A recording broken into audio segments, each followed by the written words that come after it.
ایک چھوٹے سے گاؤں میں، جہاں ہر کوئی ایک دوسرے کو جانتا تھا، وہاں ایک نیک دل بڑھیا رہتی تھی۔ اس کا نام بی بی فاطمہ تھا۔ بی بی فاطمہ ہمیشہ دوسروں کی مدد کرنے کے لیے تیار رہتی تھی۔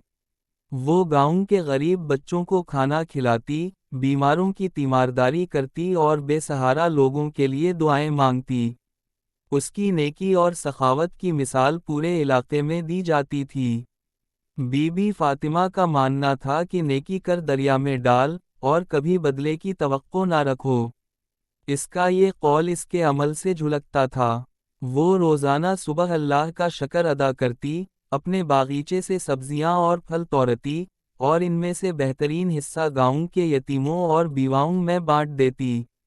ایک دن، سخت سردی کے موسم میں، بی بی فاطمہ نے ایک بھوکے فقیر کو اپنے گھر بلایا، اسے کھانا کھلایا اور گرم کپڑے دیے۔ فقیر نے اسے دعائیں دیں اور کہا، بی بی، آپ کی نیکی کبھی ضائع نہیں جائے گی۔ بی بی فاطمہ مسکرا کر بولی، بیٹا، نیکی کا اجر اللہ دیتا ہے، ہم تو بس اپنے حصے کا کام کر رہے ہیں۔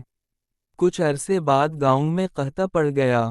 کھانے پینے کی چیزیں کم ہونے لگیں اور لوگ بھوک سے مرنے لگے۔ بی بی فاطمہ کے پاس بھی کھانے کا کچھ خاص ذخیرہ نہ تھا، لیکن اس نے اپنے حصے کا کھانا بھی دوسروں میں بانٹ دیا۔ اس کے دل میں یہ یقین تھا کہ اللہ ضرور مدد کرے گا۔ قحط کے دن طویل ہوتے جا رہے تھے۔ بی بی فاطمہ کی حالت بھی کمزور ہو رہی تھی، مگر اس نے اپنی نیکی کی روش ترک نہ کی۔ ایک رات، جب بی بی فاطمہ دعا مانگ رہی تھی، دروازے پر دستک ہوئی۔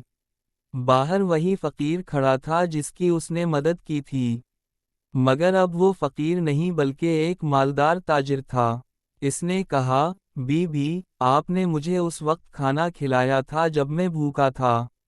آج اللہ نے مجھے نوازا ہے، اور میں آپ کا قرض چکانے آیا ہوں۔ تاجر نے بی بی فاطمہ کو اناج، کپڑے اور ضروری اشیاء سے بھرے کئی تھیلے دیے۔ بی بی فاطمہ کی آنکھوں میں آنسو آ گئے۔ اس نے آسمان کی طرف دیکھا اور کہا، واقعی، نیکی کر دریا میں ڈال، وقت پر خدا اسے لوٹا دیتا ہے۔ یہ کہانی ہمیں سکھاتی ہے کہ نیکی کبھی رائیگاں نہیں جاتی۔ جو کچھ ہم خلوص دل سے کرتے ہیں، وہ کسی نہ کسی صورت میں ہمارے پاس ضرور لوٹ کر آتا ہے۔ بی بی فاطمہ کی کہانی اس بات کی بہترین مثال ہے کہ انسان کا دل صاف ہو، نیت نیک ہو، تو زندگی میں مشکلات بھی ایک امتحان بن کر آتی ہیں اور آخرکار اللہ کی رحمت سے ہر اندھیرا روشنی میں بدل جاتا ہے۔ اسی گاؤں کے لوگ، جو پہلے بی بی فاطمہ کو صرف ایک عام بڑھیا سمجھتے تھے، اب اس کی نیکیوں کی کہانیاں اپنے بچوں کو سناتے تھے۔ گاؤں کے بچے بھی اس سے متاثر ہو کر نیکی کے کام کرنے لگے۔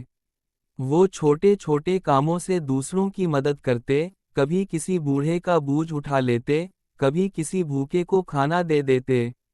یوں بی بی فاطمہ کی نیکی کا چراغ صرف اس کے گھر تک محدود نہ رہا، بلکہ پورے گاؤں میں محبت، خلوص اور مدد کا ماحول بن گیا۔